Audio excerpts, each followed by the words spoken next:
Well, good afternoon and happy new year 2022. We have made it through. Hope everyone had a nice holiday, good time off, got to reconnect with some friends and family. Um, and we're back for Tuesday's tips, 12:30 Eastern. We got a whole lineup of spring stuff we're going to do for you this spring.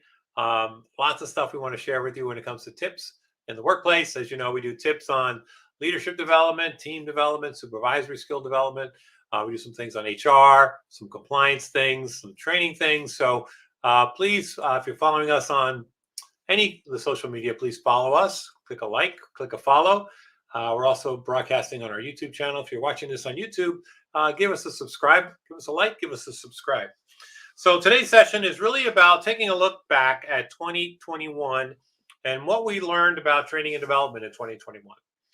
And so I have just a couple notes here, a few notes here about what we learned, what I learned from both our clients and for what we did with clients about learning and development, training and development in 2021. The first thing and the most important thing, and this really didn't change in 2021, was that people and organizations needed to continue to learn and grow. That learning and development, professional learning and development, didn't go away in 2021 and maybe went on the shelf in 2020 a little bit. But by the fall of 2020 and the spring of 2021, our contacts in HR and in learning and development, training and development, realized that even if you were working virtually, you still had to have learning. Learning and development still needed to happen in 2021. Individuals needed to grow. That didn't change. And so the way people delivered training and the way training was absorbed by individuals may have changed. We'll talk about that. But learning and development didn't go away. People in the learning and development space knew that learning and development um, needed to stay. And one of the big reasons why it needed to stay is people continue to get promoted. People inside organizations still got promoted, whether they were working from home or working virtually or working from wherever, people got promoted.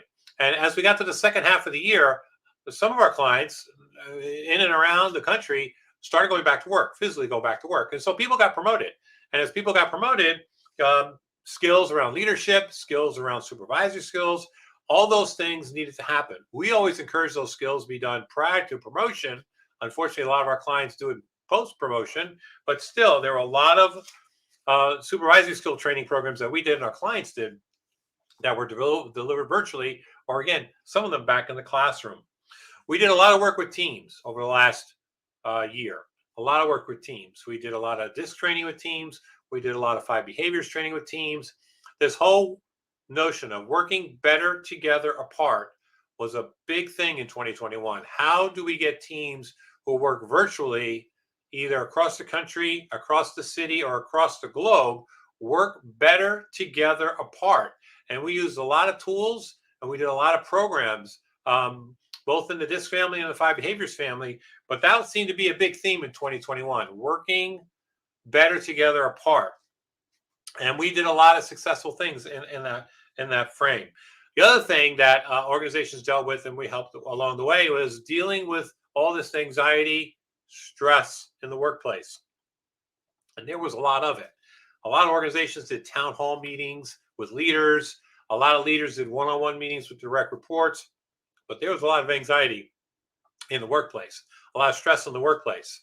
And by doing the Better Together Working Apart programs, we found and we taught our leaders, and they found out that depending on an employee's work style, right, using DISC or other tools, that some individuals were okay working at home alone. They were actually quite fine with it. Others, not so much. There are people in your organization, people on teams that tend to be a bit more social.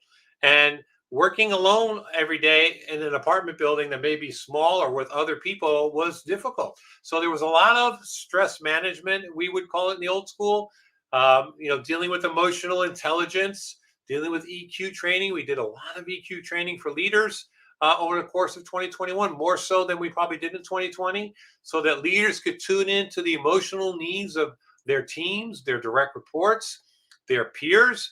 And so that whole EQ thing was a big thing in 2021. We also did a lot of one-on-one coaching, which seemed to have increased in 2021. A lot of organizations reached out to us that said, our leaders still need training, right? And we can send them to universities and community colleges and whatnot to do some of that. But we wanted to hook them up with a coach, a business coach. And so Our coaching practice increased in 2021. We did a lot of one-on-one training with leaders, trying to get them to a place where they can manage their teams better remotely. Did some coaching training with them. Obviously, did some disc training with them. And we also have a whole suite of online training, which I'm going to talk about here in a second, that we can push out to our clients. So we pushed out a lot of training to our coaching clients so they can learn some of these emotional intelligence things, both face to face with me and the coach, with a coach, but also on their own. And so the last part of what we did for a lot of our clients and other clients were doing, where they're really pushing out a lot of online training tools.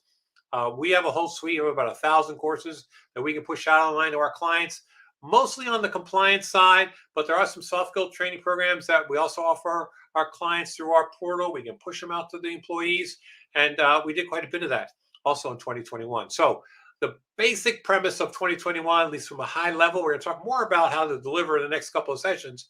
But at a high level is that learning and development didn't go away. Matter of fact, it probably was enhanced because there are more skills that needed for employees to work better together apart, work better together either apart or alone. How work alone, and how do leaders manage that remote workforce better? And so we did a lot of that, and there was a lot of that going on. Now in 2022, we're starting to see some classroom training come back. We saw that in the last half of 2021, and so we will start seeing more of that classroom training, traditional classroom training, come back in 2022. But more on that next week. So wherever you're seeing this, give us a like, give us a follow, subscribe, give us a comment.